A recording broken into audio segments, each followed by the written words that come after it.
The countdown is on as Gini Wijnaldum enters the final 6 months of his Liverpool contract, and we're here with the latest episode from the agenda on the Blood Red channel to discuss what happens next. Could he stay? Will he go? And what can Liverpool do to make sure this situation doesn't play out again? Alongside myself, Clarke, the man with all the answers, our Liverpool correspondent, Paul Gorst. Gorsty, Happy New Year to you. How are you keeping? Not bad, yeah. Been off for a couple of days, actually, because I was meant to be going away for New Year, but obviously that fell through. So first day back and just trying to catch up with anything I might have missed and looking ahead to Southampton. Yeah, it is going to be a great game, obviously, the one with Southampton, as you say. But let's have a chat about Gini Wijnaldum. And I know you've been keeping abreast of this situation even prior to lockdown. It's something that we're basically getting on for a year now that we've been talking about, this contract and what may end up playing out with it.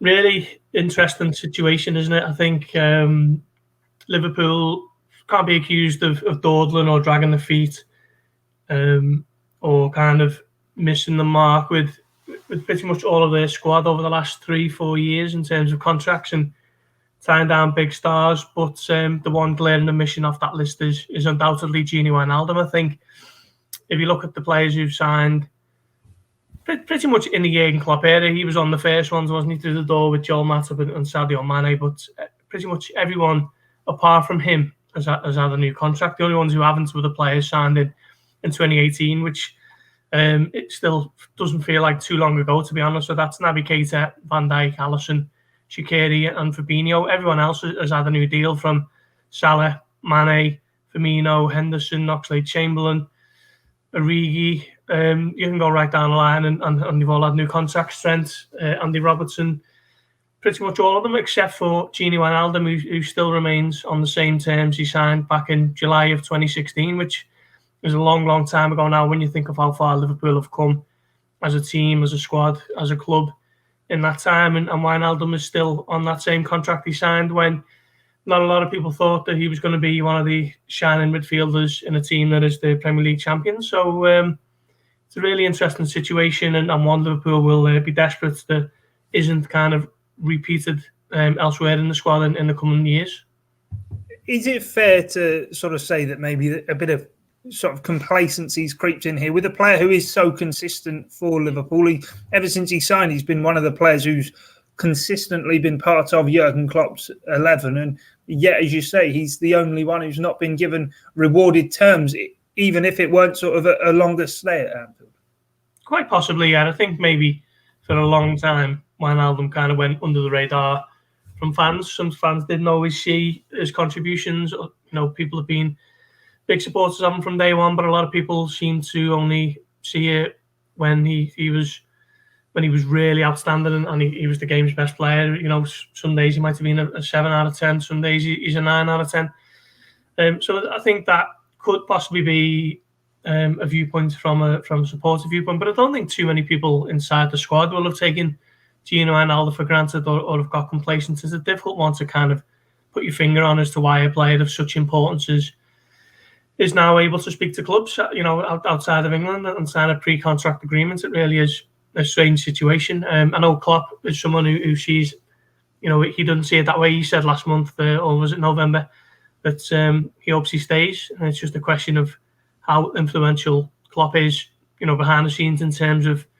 what Liverpool are able to do with their contracts and, you know, how much they can offer Wijnaldum and what Wijnaldum's representatives are asking for and so on. It really is just a really strange situation that Liverpool have found themselves in. I think personally, I have a hunch that it's a case of with Wijnaldum being on the same contract he signed so long ago, if he wants a new one, what he could feasibly be entitled to ask for is probably could even be a little bit too much to what Liverpool are able to afford at the moment, because obviously we know that they've had financial issues like most football clubs over the last year, and you've added Jota and Thiago to that wage bill, which was already one of the biggest in world football. So could that be an issue? I think that possibly could form a bit of what the contract situation is. But I think I just think it's looking even, you know, increasingly likely that Wijnaldum is sadly going to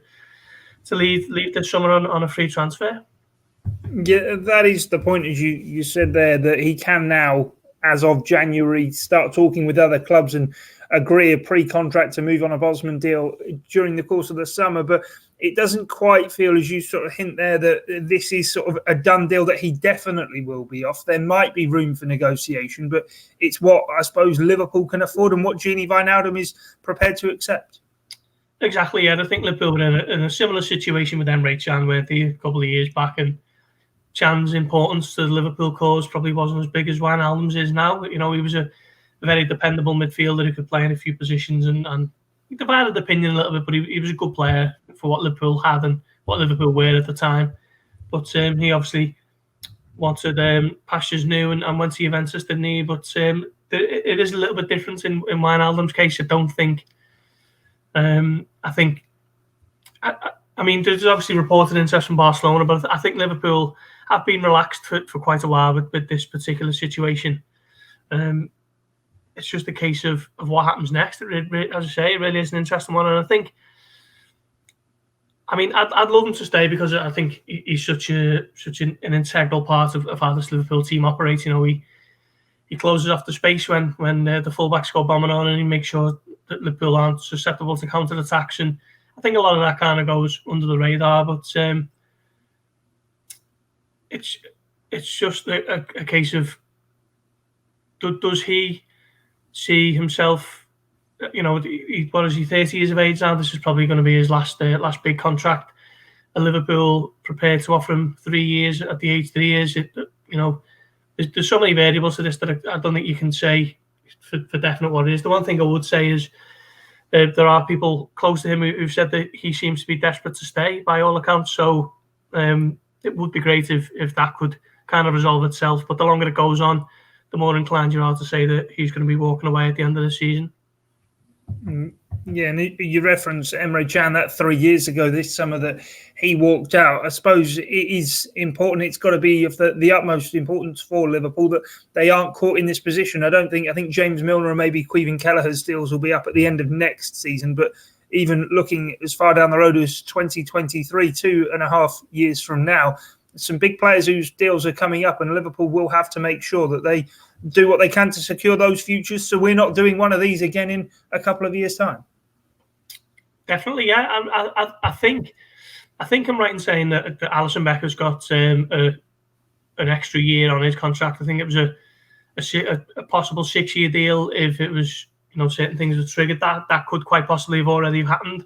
We don't know that, so that could be one less headache that Liverpool have to deal with in the future. But the likes of Van Dijk, as you say, and Fabinho, two players who probably merit, you know, improved terms and additional years because of how good they've been to Liverpool over the last 2 years or so.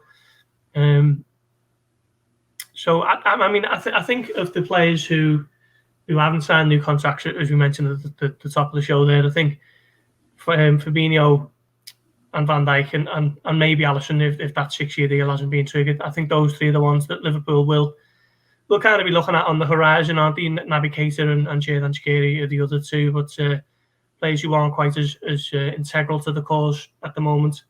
But yeah, I mean, obviously Salah signed one, didn't he, in the summer of 2018, and Sadio Mane followed on in the November, I think, of that year. So Liverpool's top stars are tied down for quite a while, but the longer obviously it goes on, they start creeping into focus slowly but surely, don't they? And as you say, Liverpool won't want a repeat of the situation that they're in at the moment with Wijnaldum. No, certainly not. And one of Gini Wijnaldum's international teammates who has left Liverpool himself in the past, Ryan Babel's been speaking about exactly that, leaving Liverpool, and has sort of labelled it the biggest regret of his career to date. And I suppose that sends a message to Gini Wijnaldum. As you say, personally, he may well want to stay at Liverpool, but it is one of those. Liverpool now right at the top of European and world football. Fair to say that pretty much any club elsewhere may well be a step down.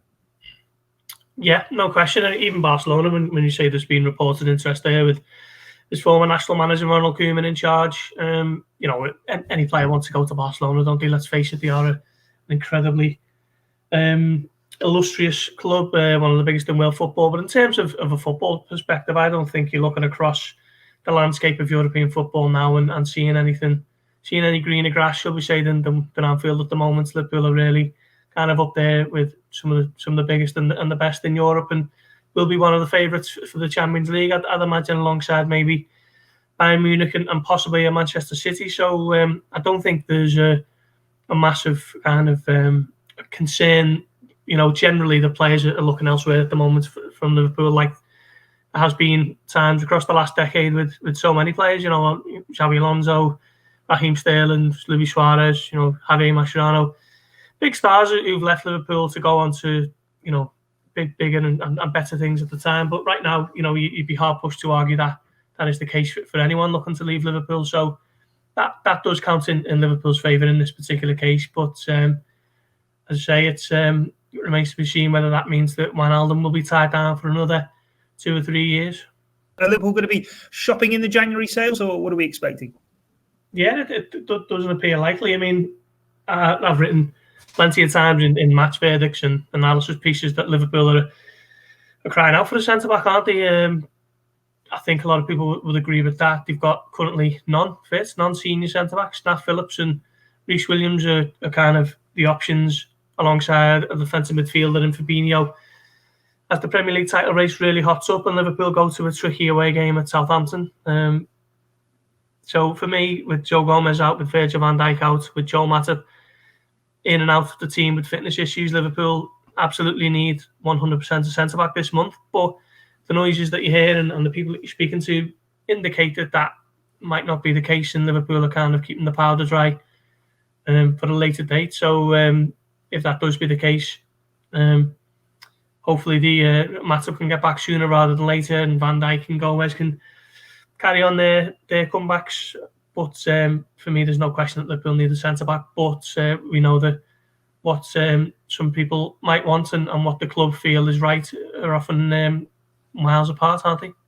Yeah, certainly. We've already spoken about the financial situation, even around maybe the renewal of Gini Wijnaldum's contract. So let's wait and see how it all plays out. Don't forget to stick across the Echo for all of the match coverage ahead of the game with Southampton and all of the post-match content as well. But from myself, Guy Clarke and Paul Gorst, thanks for joining us here on the agenda on Blood Red. Thanks for your time and your company. It's bye for now.